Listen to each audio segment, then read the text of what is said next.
El vendedor de sombras, un cuento de Cristina Fernández Cubas, versión oral de Bolo Bautista. Esta es una historia antiquísima que sucedió hace muchísimo tiempo, que las arenas del desierto han cubierto ya a sus protagonistas. Pero las mismas arenas han traspasado el tiempo y el espacio y han traído esta historia al presente. Esto pasó en una de las callejuelas de Tetuán, ¿sí? Esas callejuelas de casas sencillas, pequeñas, muros encalados. Hombres y mujeres venden especias, perfumes, tejidos, de todo, traídos de todos los lugares del mundo.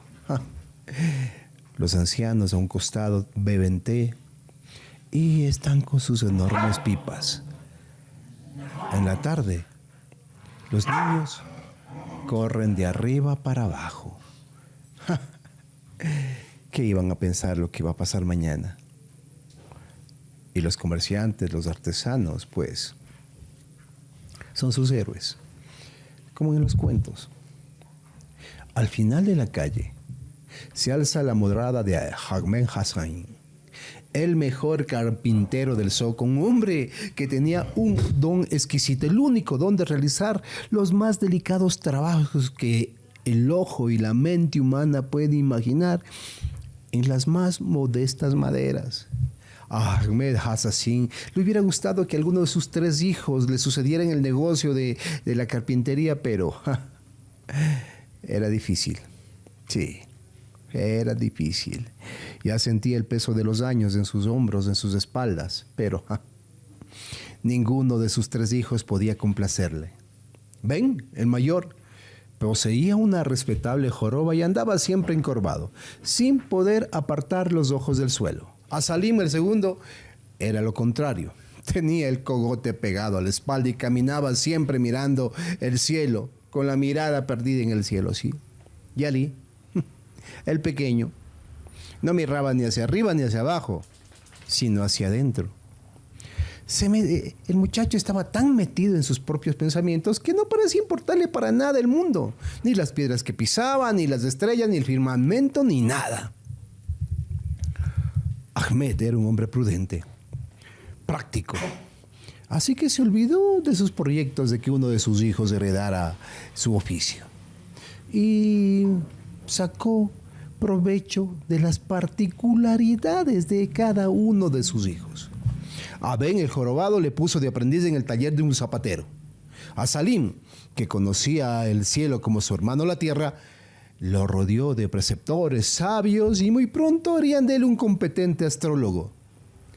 Cuando le llegó al turno a Ali, el hombre palideció. Ay, el pequeño. Él comprendía la desazón de su padre, sí. Le dijo directamente: dame tiempo y me convertiré en el más reputado comerciante de Tetuán. Ahmed Hassanin se quedó muy sorprendido. Ay, este muchacho, pero al fin creyó en sus promesas. Las promesas de Ali, de su hijo menor, y siguió aserrando madera, lijando, pudiéndolas y componiendo las más caprichosas formas que venían a su mente y a sus manos. Una mesa que parecía una hoja de una higuera, un armario que tenían el movimiento de las palmas cuando soplaba el viento, un cofre que parecía que recogía toda la brisa del mar. Los días fueron pasando, los meses también, uno tras otro. Ben, el jorobado, se convertía en un experto zapatero remendón. Y muy pronto el nombre de Salim era reclamado como el más experto astrólogo. Desde Fez, Rabat y todas las ciudades del reino lo solicitaban. Pero Ali no daba muestras de poseer ninguna inclinación, no, nada. El pobre anciano carpintero empezaba a resignar. Que mueran las esperanzas, que sea lo que Alá corresponda con el menor de mis hijos, se dijo. Y pues, como todo viejo, iba a los cafés del Zoco y hablaba de Ben y sus magníficos calzados. Y también comentaba de Salim y cómo miraba las estrellas. Y así pasaron los años. Sus barbas se iban tiñendo de blanco. Sí. Y ya pues, Ahmed de nuevo se sorprendió a pesar de sus años. Pues un día, Ali se presentó ante él y con una voz ciertamente extraña dijo: ven, padre mío, has tenido mucha paciencia al permitirme no hacer nada prácticamente durante tanto tiempo. Ahora, padre, me corresponde a mí enseñarte el fruto de mis horas de trabajo, de meditación, de recogimiento. Y le tomó de la mano y le llevó calle abajo. Cruzaron una pazuela, tomaron algo de agua en una fuente para calmar la sed, el calor, y se detuvieron ante una puerta de una casa casi en ruinas, muy sombría. Ali atravesó el umbral, como si se tratara de su casa. Llamó a su padre que le siga. Llegaron a un patio descubierto, pero ningún rayo del sol curiosamente tocaba ese patio. Y estaba fresco, una brisa agradable. Prácticamente estaba oscuro, ¿sí? El pobre viejo Ahmed del carpintero extendía sus ojos, los exprimía para tratar de ver. Y ahí, en medio de la penumbra, vio un único objeto que había. Una mesa de cedro, grande, hermosa. Bueno, parecía que a esas mesas que usan los vendedores de telas. Pero sobre la mesa no había nada, no había ninguna tela. Padre, he aquí mi establecimiento, dijo Ali, y con un orgullo. Ahmed ya estaba dándose cuenta que su hijo se había vuelto loco. Pero se sentó en el suelo y se tapó la cara con las manos. No había terminado de hacer eso cuando alguien golpeó la puerta. Se abrió con cautela y apareció un hombre viejo, encorvado. Llevaba algo envuelto en un paquetito. Miraba desconfiado a derecha, a izquierda, como si temiera encontrarse con alguien o chocarse o caerse o perder lo que él traía. Cuando vio la mesa del mostrador, suspiró aliviado. ¿Vienes a vender o a comprar, hermano?, preguntó Ali desde el fondo del patio. A vender, dijo el anciano, y también a comprar. Entonces, abrió su paquetito. Y de pronto la oscuridad del patio se hizo más fuerte, más densa. No puedo darte mucho por esto, dijo Ali. Lo sé, dijo el viejito, con la voz que ya se caía en pedazos. Tampoco pretendo gran cosa a cambio. Pero me gustaría vivir los pocos años que me quedan con tranquilidad, con mi espíritu tranquilo. Ali entonces descolgó algo que colgaba de una de las paredes y en ese momento parecía que entró un poquito de luz. Toma, venerable anciano, tus palabras me bastan. Y el viejo salió brincando alegremente como si fuera un animalito del bosque, un cervatillo. Ahmed Hassani estaba muy admirado. ¿Qué es esto? ¿Qué es esto? ¿Qué está vendiendo? ¿Qué? Pero no terminó de pensar completamente cuando entró un joven. de un porte distinguido. Su ropa era de la mejor calidad. Se dirigió directamente ahí al patio, al centro donde estaba la mesa. Golpeó el mostrador. Aquí estoy. Aquí estoy yo también. ¿En qué puedo servirte?, respondió Ali. Vengo a vender. Ah, muy bien. Y sacó una tijera de los bolsillos de su traje. Se inclinó y empezó a cortar algo que Ahmed, desde el otro extremo, no podía distinguir con claridad. Ali dijo: ¿sabes lo que vas a hacer?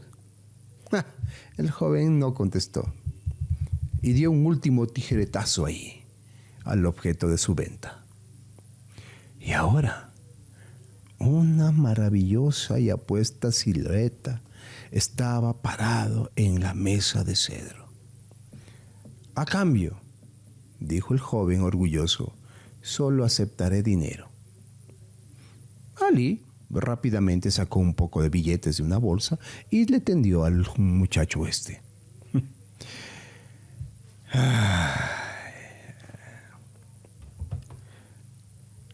Cuando salía, Ali pronunció: haces bien, desgraciado. Dentro de muy poco, tu figura no valdría ni un solo moneda, nada. Y así entraban y salían a lo largo de la tarde decenas de personas de las diversas edades, de diversa cuna. Unos vendían, otros compraban. Muchos salían relajados, felices, otros con una expresión perversa, como quien vende algo de su vida a cambio de dinero. Ahmed en silencio no preguntó nada, pero estaba emocionado. No se había movido del rincón donde se había sentado. Y luego, cuando Ali cerró el establecimiento por fin, y muy pronto padre e hijo salieron de este espacio, Ahmed preguntó: ¿este es un intercambio de vanidades, hijo mío?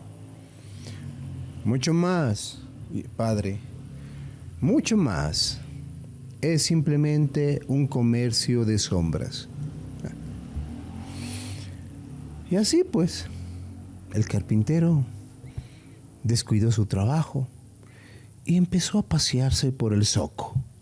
Saludaba a sus amigos, a los artesanos, contemplaba a los sastres, cómo cortaban la tela, visitaba a los tintoreros, cómo mezclaban los colores, iba por donde los tejedores para ver cómo hacían las telas, y así iba de un lado para otro, de un lado para otro, mirando.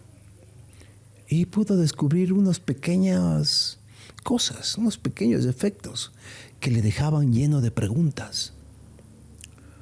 Un día fue un mendigo, de los más astrosos, más harapientos, pero su sombra tenía el esplendor de un sultán de cuento, de leyenda, de las 1001 noches. Otro día, en una vivienda humilde, esta proyectaba en la tierra, en el empedrado, una sombra de arcos, de cúpulas, de ensueño. También vio al juez, al cadi del zoco, que caminaba. Sí, caminaba. Pero su sombra no le recordaba nada de la dignidad de un juez. Y un día se quedó quieto en la casa de una familia de mucho dinero, una familia principal, ahí mirando, pero casi no podía ver sombra alguna, apenas unos trazos débiles que le recordaban la más deslenable choza. Por fin botó de bruces Ahmed Hassanin y elevó al cielo la siguiente plegaria. Gracias, Alá, clemente, misericordioso, porque sin merecérmelo me has dado 3 hijos, un artesano, un hombre de ciencia y sobre todo un sabio. Y ciertamente sí. Si ustedes, cualquiera de ustedes, caminara por todo el zoco, por el laberinto del zoco, y se fijara en las sombras, podía hacerse 1000 preguntas, 1000 admiraciones. Siempre se hablaba del joven Alí. Sí, es que había muchos que querían cambiar su sombra, otros ya estaban cansados de la suya. Y así pues, día tras día, muchos, los que tenían una sombra exquisita, día tras día intentaban parecerse más a su sombra. Sí, ser tan respetable como la sombra que habían comprado a Alí. Y siempre estaban pendientes si es que satisfacían o no a la sombra que habían comprado. Pero otros no. No, otros no. No. Otros se avergonzaban de la sombra que cargaban. A veces trataban de cortar y trozar y romper la sombra para que se acomodara a lo que ellos pensaban. Odiaban a su sombra, sí, odiaban a su sombra. Y querían tener una sombra que no le correspondía. Y no tenían la suficiente fuerza para ir a comprar una sombra o dinero, o no les daba la gana. Había mujeres tan hermosas, con unos ojos penetrantes y un olor a jazmín que entibiaba el alma, pero no se mostraban, no osaban salir a las calles para no mostrar su sombra, y solo lo hacían cuando caía la noche. Ay, pero esta historia es tan vieja que las arenas me la contaron a trozos. Tanto tiempo ya que ha pasado. Tal vez el vendedor de sombras está en tu barrio, en tu casa. ¿Has mirado tu sombra? ¿Han mirado la sombra de los otros? ¿Corresponden o no a lo que son? Tanto tiempo ha pasado. ¿Qué será de los protagonistas? Tal vez alimentaron las arenas, tal vez se perdieron en las palabras. Pero es bueno recordar su historia y es bueno contarlo, como acabo de hacerlo. Mil gracias, amigos y amigas, por seguir la Red Narradores de Ecuador. Saludos a México, a Colombia, a Perú, a Bolivia, a Argentina, a todos nuestros amigos que siempre nos acompañan, a usted que pasa por aquí para escuchar una historia. Y disfruten de esta historia. Espero que hayan disfrutado de esta historia maravillosa del vendedor de sombras. La autora Cristina Fernández Cubas. El narrador Bolo Bautista de la Red Narradores de Ecuador. Buenas noches, muchas bendiciones y que la vida siempre les sonría. Hasta pronto, ya volveremos con más cuentos. Red Narradores Ecuador invita a 1000 noches y más de cuento. Un programa emitido desde Casa Memoria para los amantes de las historias en todos los rincones del mundo.